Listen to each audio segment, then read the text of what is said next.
अस्सलाम वालेकुम दोस्तों, कैसे हैं आप सब लोग। उम्मीद है सब ठीक होंगे। आज मैं लेकर आई हूँ आपके लिए बहुत ही मज़ेदार जायकेदार मसूर की दाल गोश्त की रेसिपी।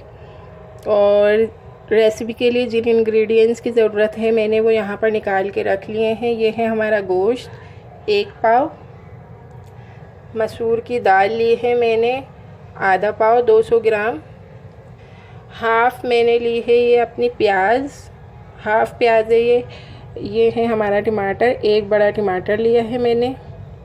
और ये है हमारे 1 टीस्पून है लहसुन, 1 टीस्पून अदरक, 1.5 टीस्पून हल्दी पाउडर, 1 टीस्पून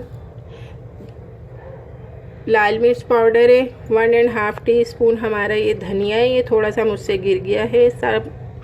और ये है हमारा गरम मसाला 1.5 टीस्पून, 1 टीस्पून है हमारा नमक। और चलते हैं रेसिपी को रेडी करते हैं। यह है हमारा ऑयल, थोड़ी सी मैं जल्दी में हूँ आज और रेसिपी बनाने में मुझे थोड़ी सी देर हो गई थी इस वजह से। अच्छा, ये हमारा ऑयल है हमारा आधा पाव से भी कम, क्योंकि ये गोश्त जो है ये मैंने चिकना लिया है। दाल गोश्त चिकने गोश्त का अच्छा लगता है। चलते हैं रेसिपी को रेडी करते हैं। बिस्मिल्लाहिर्रहमानिर्रहीम। ये हमने लिया है स्टील का एक पॉट, इसमें मैंने ऑयल ऐड कर दिया है। अब मैं इसमें सारा गोश्त डाल दूंगी। अब मैं इसमें सारे जो हमारे मसाले हैं ड्राई, मैं वो डाल दूंगी इसमें। मैंने लाल मिर्च पाउडर ऐड किया है और ये है हमारा टर्मेरिक पाउडर, पिसी हुई मिर्च पाउडर है, वो हल्दी पाउडर है। मैंने आपको कहा ना आज मैं थोड़ा जल्दी में हूँ, मुझे देर हो गई है। यह है लहसुन अदरक का पेस्ट 1 टीस्पून।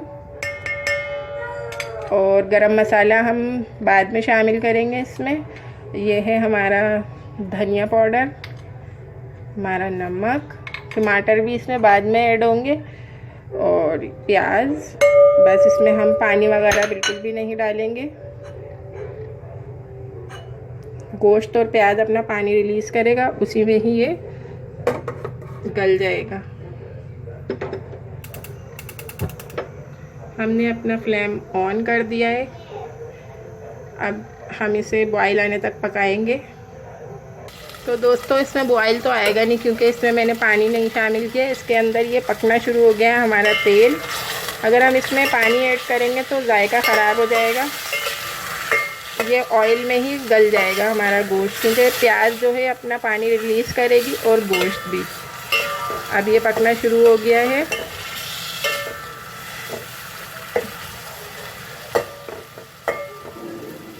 अब मैं इसका फ्लेम लो कर दूंगी। तो फ्रेंड्स अब हम ये बिल्कुल लो फ्लेम पे धीमी आंच पर गलने के लिए छोड़ देंगे। पूरा इसको हमने ढक दिया है, पूरा कवर कर दिया है, इसलिए कि ये भाप में गलेगा। और इसमें मैंने पानी ऐड नहीं किया, आप भी बिल्कुल भी पानी शामिल नहीं करना इसमें। और अब हम मिलते हैं 20 मिनट्स के बाद। तो फ्रेंड्स जब तक के 20 मिनट के लिए हमने गोश्त गलने के लिए रखा है, हमने यहाँ पर मसूर की दाल धोकर अच्छी तरीके से भिगो दी है। ये 20 मिनट तक भीगी रहेगी। और गोश्त को हम बीच में बिल्कुल भी खोलकर नहीं देखेंगे, क्योंकि गोश्त बार बार खोल के देखने से ऐंठ जाता है। ज़्यादातर लोग आपको सिखाते हैं कि कुकर में पकाना, लेकिन मैं आपको ये गोश्त बहुत अच्छे से गला हुआ दिखाऊंगी भगोने में। अभी ये 20 मिनट्स तक गल रहा है, फिर हम इसे चेक करेंगे। 20 मिनट में हम बिल्कुल भी भगोना खोल के नहीं देखेंगे। सो फ्रेंड्स हमें 20 मिनट्स गुजर चुके हैं और मैं आपको अपनी फ्लेम दिखा रही हूँ कि मैंने कितनी हल्की आंच पर ये गोश्त गलाया है। इसमें नज़र भी नहीं आ रहा बल्कि। अब हम ये खोल कर देख रहे हैं, माशाल्लाह से हमारा गोश्त गल रहा है, ना तो जल रहा है ये और ना ही हमें इसमें पानी की ज़रूरत है। अभी प्याज ने भी अपना पानी रिलीज़ कर दिया है 20 मिनट के अंदर, और ये गलना शुरू हो गया है। अब हम इसे, ये है बीफ, तो इस वजह से हमें इसमें थोड़ी देर लगेगी गलने में। अभी हमने इसे 20 मिनट के लिए इसी ही हालत में और छोड़ देना है। अब मैं आपको फिर 20 मिनट के बाद दिखाऊंगी। हमें इसका भगोना बिल्कुल बंद रखना है, ये भाप में गलेगा गोश्त। फिर मिलते हैं हम अगेन 20 मिनट्स के बाद। तो दोस्तों हमें दोबारा से 20 मिनट्स गुजर चुके हैं। टोटल मिला के हमारे 40 मिनट हुए हैं। अब हम इसे खोल कर देख लेते हैं।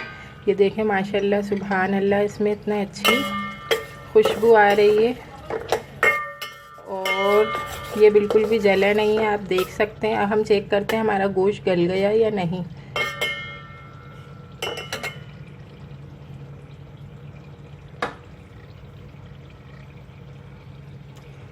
तो दोस्तों आप देख सकते हैं हमारा गोश्त बिल्कुल गल चुका है।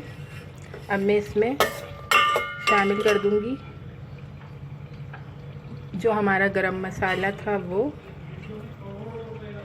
और ये हमारे टमाटर जो हमने एक अदद काट के रखा था, बड़ा लाल टमाटर। और अब मैं इसे भूनूंगी मीडियम फ्लेम पर। मैं इसका मैंने फ्लेम इसका मीडियम कर दिया है। आपको फ्लेम की रोशनी की वजह से फ्लेम की आंच नज़र नहीं आ रही होती।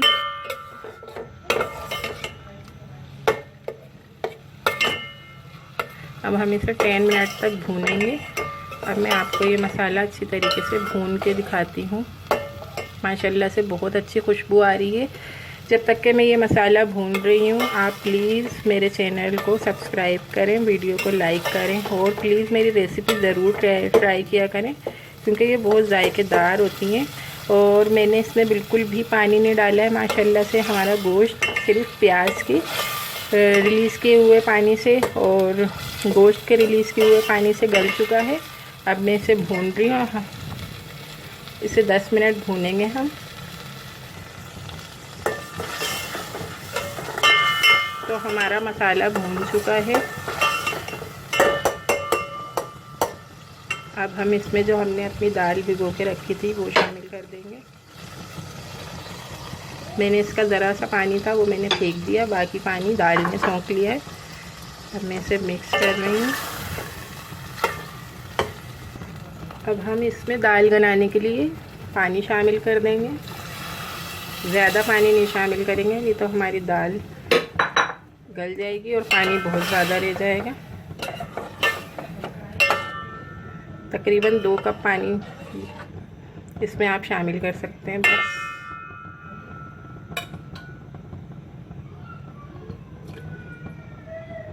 अब हम दाल गलने के लिए इसे 5 से 8 मिनट के लिए छोड़ देंगे।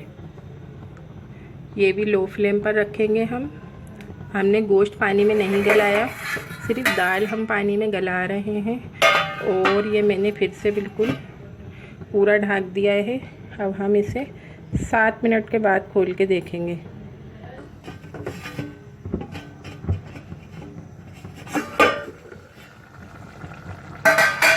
7 मिनट में माशाल्लाह से हमारी दाल इतनी पक चुकी है, गल चुकी है। मैं आपको चेक करवाने के लिए खोला है ये।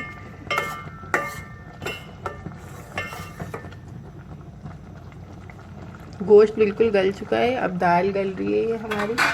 हम इसे लो फ्लेम पे पका रहे हैं। अब हम इसे थोड़ी देर के लिए और ऐसे ही पकने देंगे। इतना सा भगोना खोल देंगे। फ्लेम इसका हमने और लो करके। तो माशाल्लाह से हमारी दाल रेडी हो चुकी है। लेकिन आप देख सकते हैं जब तक के दाल की भुनाई हो रही थी तो माशाल्लाह इतना सारा इसमें ऑयल था, लेकिन अब सारा ऑयल दाल ने एग्जॉस्ट कर लिया है। और अब हम इस पर थोड़े से ऑयल का तड़का लगा देंगे। ये मैंने तड़का पैन रख लिया है छोटा सा अपना, और ये हल्का। अभी हम इसमें एक चुटकी पेपरिका पाउडर डाल देंगे, जिससे हमारी दाल में अच्छा सा कलर आ जाएगा। अब हम ये ऑयल और पेपरिका पाउडर का तड़का लगा देंगे।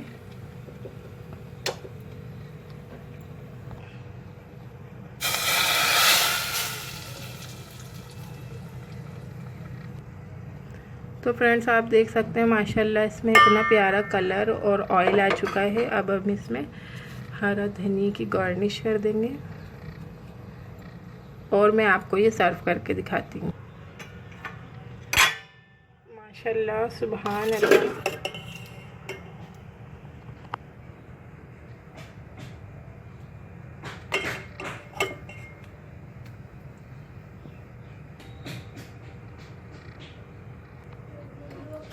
तो फ्रेंड्स प्लीज़ आप इस रेसिपी को ज़रूर ट्राई करें।